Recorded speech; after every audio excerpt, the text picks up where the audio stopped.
Hi everyone, welcome to today's video. So today I'm going over the 538 2020 Senate analysis page and taking a look at what they have for how they think the Senate's going to go in November. 538 I believe is run by Nate Silver. I think he might be partnered with ABC News. I'm not 100% sure on that, but yeah. 538 is a very well-known political predicting and analysis website or page. I have used 538 before. Back in 2018, when I was doing a lot of the Senate races back then, I was pretty much checking 538 every day to see how the map was looking and if there were any trends. And I'll be honest, I didn't agree with everything they had predicted, but I agreed with like rough estimate like 95% of all their predictions. The one I mainly disagreed with was Missouri. They had it like very close, but they still had Claire McCaskill winning, and I just didn't see that. I saw Josh Hawley winning, and I was pretty confident about it. So that was one thing we disagreed on. That I ended up being right. They were wrong on that, but I mean it's politics. Things can change within one day, so it's always hard to get these things right. But yeah, so 538 for the most part, I tend to agree with it a lot. There's a few things here and there I disagree with, but regardless, this is 2020. We don't know what the election is going to be yet, so this is what 538 has right now. They have a swing between 53 Republicans and 54 Democrats as the most likely outcomes. Just based off this alone, I agree. They have the average outcome of 50.4 for the Democrats, meaning 50-50 is their most likely scenario. And I'll be honest, at this time, I'm starting to think that too. I think the map, everyone knows that this map is favored towards the Democrats. There's a lot of Republicans up in swing states. And for instance, in Colorado and um, what's the other one? Colorado, Maine, Susan Collins, and Cory Gardner. These are two states where there are Republicans whose popularity has gone down, and states President Trump lost in 2016. They're both going to be close. Colorado's going to be less close than Maine, but it's a very tough map for the Republicans this year. Republicans will win back Alabama, and I think personally Steve Daines will hold on to Montana, but even so, this map is not favorable for Republicans. I think there's honestly no scenario where Republicans will get out of this gaining seats. I also think there's no scenario where Republicans will get out of this losing less than one seat. Republicans are going to lose at least one or two seats. The question is, how many will they lose? Will it be more than one or two, or will it be one or two exactly? So, 538's most popular ranking, 11.1% chance, is a 50-50 tie. Second and third, Republicans have 51 is 13.8%. That's second, and 13.5%, 51 for the Democrats is third. And then 11.3 for Republicans, 52 seats. 11.5, 52 for the Democrats. So what this tells me is that this is going to be a very, very close competitive election that at this day could really go either way for Senate control. And that's honestly, this could be the closest Senate elections we've had in a very, very long time. 2016, it was supposed to flip back to the Democrats, but on election day, polls were upset in Pennsylvania and Wisconsin. The two Republicans held on, and it wasn't as bad for Republicans as initially thought. 2020, though, it's a different environment. We don't know what's going to happen. There are elections, as I mentioned, in Arizona, Colorado, Maine, North Carolina, and Michigan. It really depends on how President Trump's doing on these states nationwide. That will determine how these senators do for the most part. So enough of the scenarios, but Democrats, they have a 57 and 100% chance that the Democrats will win control, 57-43, which to me says Democrats do have a slight advantage, but it is very, very close, which is honestly what I expected to see at this time. Going into the map itself, I don't know if I want to go over every state because there's a lot up, but just the ones I'll keep an eye on. Maine, this is very important. Sarah Gideon, 52-48 over Susan Collins. I agree. This one is very, very close right now. I'm starting to think Sarah Gideon has a very slight edge.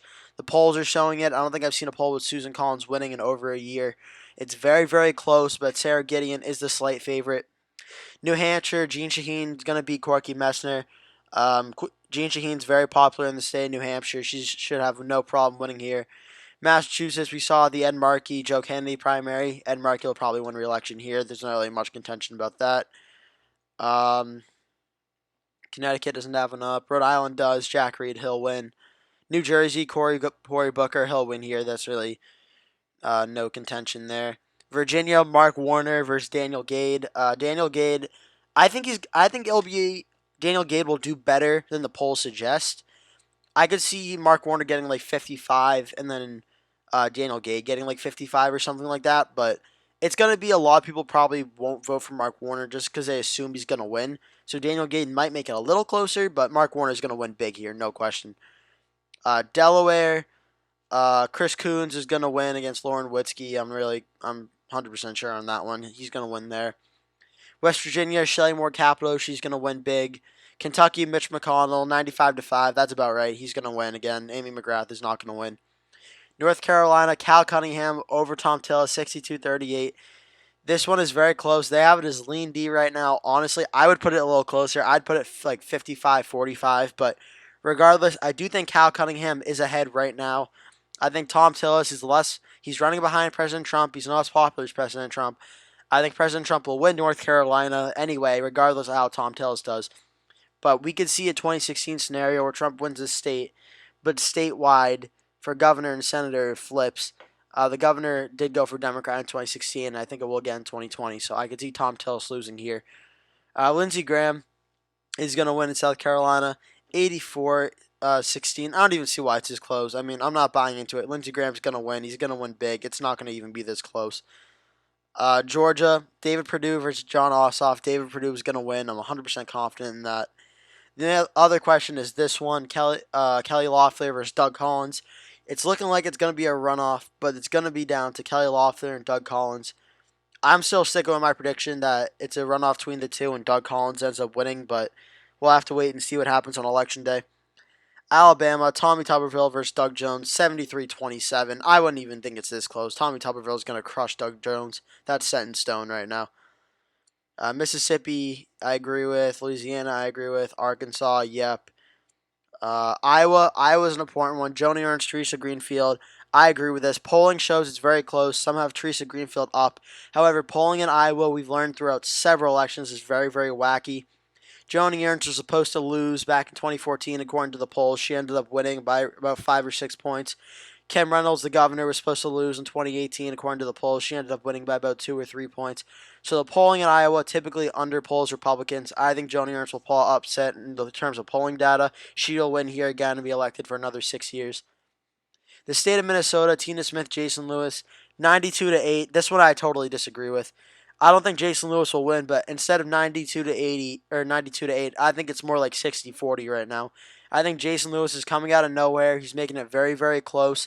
Tina Smith will still win. Don't get me wrong. Don't get that confused, but I think it's a lot closer than this. The state of Michigan, Gary Peters, John James, again, 81-19. I totally disagree with. I think it's 55-45 right now. John James is making this very, very close. I think Gary Peters is still slightly favored to win right now, but Gary Peters has not gone above 50% in any of the polls in the last few months. That's got to be concerning for him. I think John James could potentially pull upset.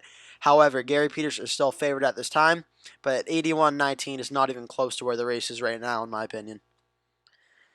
New Mexico is going to be safe. I agree with that. Colorado, John Hickenlooper, Cory Gardner. Honestly, this is probably about right. If not, under polls John Hickenlooper a little bit. Cory Gardner is going to lose.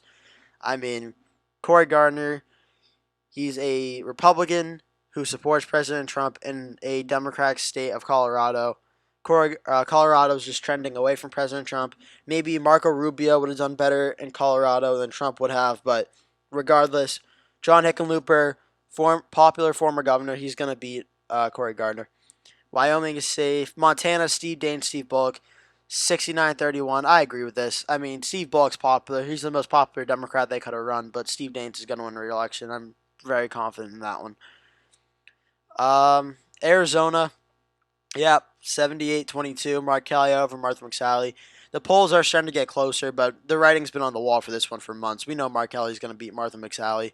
Martha McSally is not a very strong candidate in the state of Arizona. I'm honestly starting to think that Doug Ducey appointed Martha McSally knowing she would lose. So when Doug Ducey is term limited in 2022, he can run again for this seat because this is a special election.